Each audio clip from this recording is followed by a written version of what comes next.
Hello, I'm Jeffrey Williams, and welcome to Too Late for the Gods. Randal Rauser recently uploaded a short 7-minute argument entitled, Why Agnosticism is Not Justified. I believe my following short preface fairly presents Rauser's argument, but the link is provided below, and I recommend everybody listen to his podcast. He begins with the claim that agnosticism is not a humble position, but a hubristic one. By that, he means a bold claim that outruns the evidence for it, and then defines agnosticism as a position that does not make any belief or disbelief claim on the question of does God exist. He then compares this agnosticism to agnosticism on a question of the number of jelly beans in a candy store window, or whether the number of subatomic particles in the universe is even or odd, which he finds a proper agnosticism, although he describes the jelly bean example as not really hubristic nor humble, but simply reality. He then distinguishes what he calls hard agnosticism from soft agnosticism, where hard agnosticism is not a description of an individual's current state of belief, but a broad epistemological position on the possibility of sufficient grounds for that belief, which he puts into the terminology of Reformed epistemology as the denial of rationally justified belief.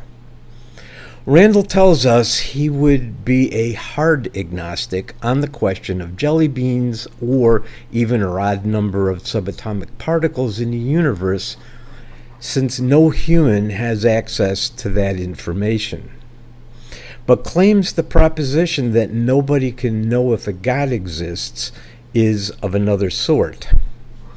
He gives the example of assuming God exists and has revealed himself to a particular person.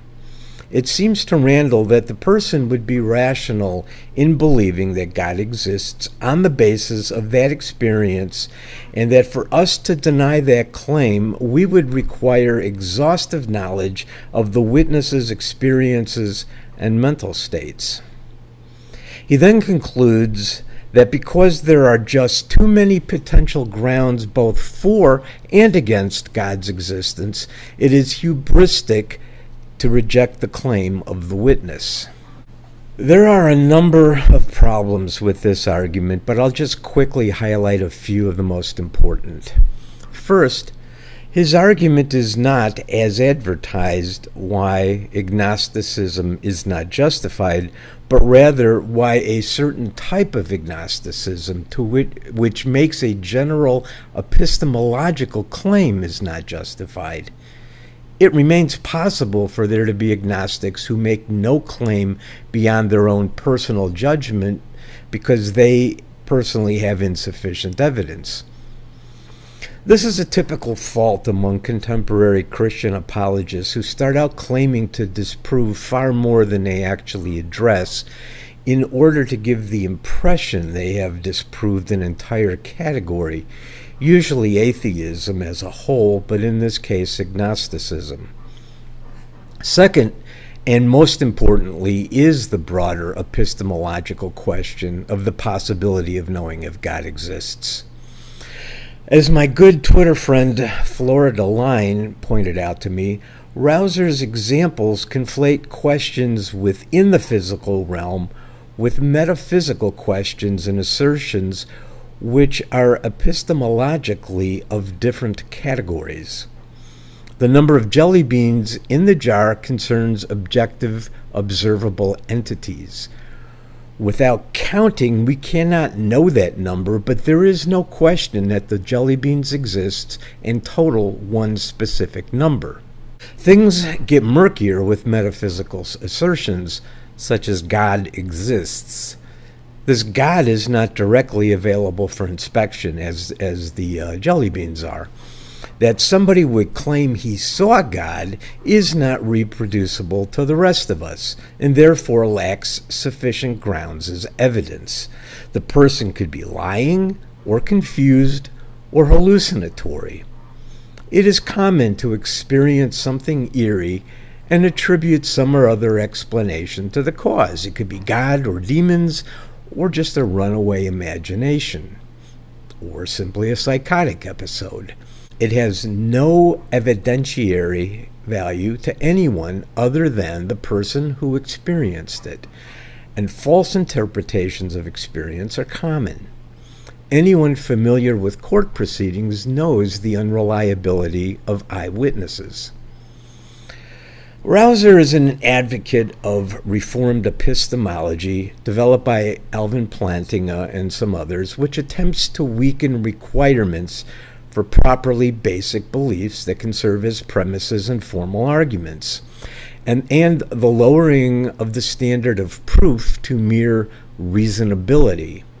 That is, if a proposition concludes logically from premises, it is acceptable even if the premises cannot be objectively established.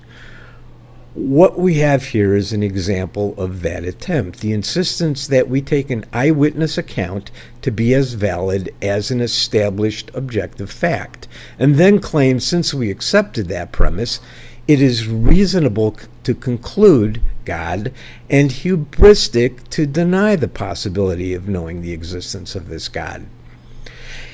It gets even weirder with his concluding statement that it is hubristic to deny the possibility of knowing a God because there are too many grounds both for and against God's existence.